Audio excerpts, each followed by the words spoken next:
బల్మూరు వెంకట్ కూడా ఈ నిరుద్యోగులు రెచ్చగొట్టడం కానివ్వండి, ఎవరు కూడా నిరుద్యోగులు ధర్నాలు చేయట్లేదు, బీఆర్ఎస్ పార్టీ నేతలే వాళ్ళు ఇంతకీ ఇచ్చేస్తున్నారు అని చెప్పేసి చెప్తున్నారు. ఇది 179 కేసులు నేను బీఆర్ఎస్ మీద వేసింది. ఇవన్నిటి మీద ముఖ్యమంత్రి ఇలా ముఖ్యమంత్రి అయితే ఈయన గురించి కూడా మాట్లాడుతున్నారు. ఇవన్నిటిలో ముఖ్యమంత్రి పైసలు తిన్నాడు. ఇంకొకటి మీరు బల్మూరు వెంకట్ అన్నారు కాబట్టి చెప్తున్నారు.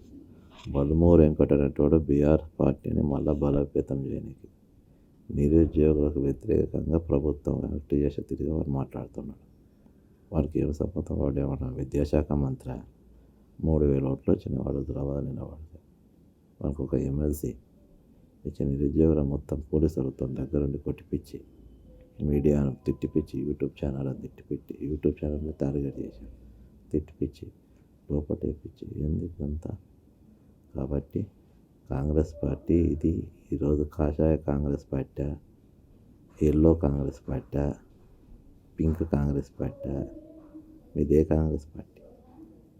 ఆ కాంగ్రెస్ పార్టీ అయితే కాదు. ఆ కాంగ్రెస్ పార్టీ అయితే ఇండియన్ నేషనల్ కాంగ్రెస్ పార్టీ అయితే ఈ పార్టీకి వచ్చి మాట్లాడి సమస్యను పరిష్కారం చేసేది. మీరు ఇలా వాడుకుంటారు, గద్దెరెక్కుతారు, పోలీసులతో కొట్టిపిస్తారు. ఇదా పద్ధతి? కాబట్టి ఏమన్నా సరే దీక్ష కొనసాగుతుంది. ముఖ్యమంత్రి తన స్థాయిని దిగదార్చుకున్నాడు. ముఖ్యమంత్రి దాన్ని ఏదైతే ప్రెస్టేజ్ ఉంటుందో ఆ ప్రెస్టేజ్ అనేది పడిపోయింది. ఈరోజు దిగజారి పబ్లిక్ మీటింగ్లో బక్క చేస్తాను ఒక దళితుడు, ఆయన వెనుక వాళ్ళు ఉన్నారు, ఏమో సిగ్గుండాలని బీఆర్ఎస్తో నువ్వు బీఆర్ఎస్తో కవిత పార్ట్నర్, నువ్వు అడిక్వర్ ఇన్ఫ్రాలా నువ్వు కవిత పార్ట్నర్స్, మేయా కృష్ణారెడ్డి కాంట్రాక్ట్లలో నువ్వు పైసలు పంచుకోను. నేను బాజాబ్తా చెప్తున్నా. బట్టలు కూడా ఇస్తాను.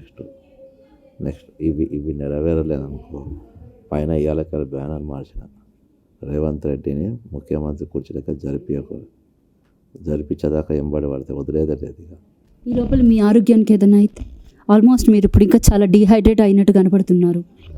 నాకు ఏది జరిగినా దానికి ముఖ్యమంత్రి బాధ్యత, కాంగ్రెస్ పార్టీ బాధ్యత. ఈరోజు కాంగ్రెస్ పార్టీ దీని మీద మాట్లాడారు. ఈరోజు నా గురించి ఏం అడుగుతలేను, ఈ డిమాండ్స్ గురించి అడుగుతున్నాను. ఇది మేము ఇచ్చినా కదా, మీరు ఇచ్చి మీరు వాడుకొని మీరు మోసం చేస్తారు. మీరు దొంగలు కాకముందు, ప్రజల విలన్లు కాకముందే ఈరోజు బల్మూరు వెంకట్ అనేటోడు మళ్ళీ బీఆర్ఎస్ను బతికియనికి, నిరుద్యోగులు అటు పోయేటట్టు చేయనికి అన్ని డ్రామాలు ఆడుతుండో అదే స్టేట్మెంటు రేవంత్ రెడ్డి బీఆర్ఎస్ ఎన్నుకుందని రేవంత్ రెడ్డితోని వీడే ఇంటిచ్చి మాట్లాడించినట్టు అనిపిస్తుంది. రైట్. మీరు ఇంకా అంటే ఎన్ని రోజులు ఈ దీక్షను కొనసాగించాలనుకుంటున్నారు? ప్రభుత్వం దిగొచ్చే వరకు ఇప్పటిదాకా విఠలన్న పృథ్వీట గురుకులము 46 జీవాలందరూ కూడా ఇప్పటిదాకా హెల్త్ చూసిండ్రు. నిన్న పోలీస్ ఇంటెలిజెన్స్ వాళ్ళు వచ్చి నా ఆరోగ్య పరిస్థితి చూసి నేను హాస్పిటల్ తీసుకుపోతామని పోయినారు. ఇప్పటిదాకా మళ్ళీ కనవాలి. నేను ఇక అన్నం తినకుంటే ఇంగ్లీష్ మందులు వేసుకుంటే ఇబ్బంది అవుతుందని హోమియోపతి తెచ్చుకొని వాడుతున్నాను. హోమియోపతి అయితే ఏం అవసరం ఉండదని చెప్పి దాంతో నేను వాడుతున్నా. ఏదేమైనా కానీ కాంగ్రెస్ పార్టీ సిద్ధాంతాలపైన ఈరోజు తెలంగాణ ప్రభుత్వం నడుస్తుంది. Original saffron Congress party, yellow Congress party, pink Congress party, BRS 2 పాలన కొనసాగుతుంది తెలంగాణ. ఆ రోజు వాళ్ళు కొట్టిపించింది, వీళ్ళు కొట్టిపించారు. మనుషులు కాదు వీళ్ళు, రాక్షసుల కంటే హీనమైపోయారు.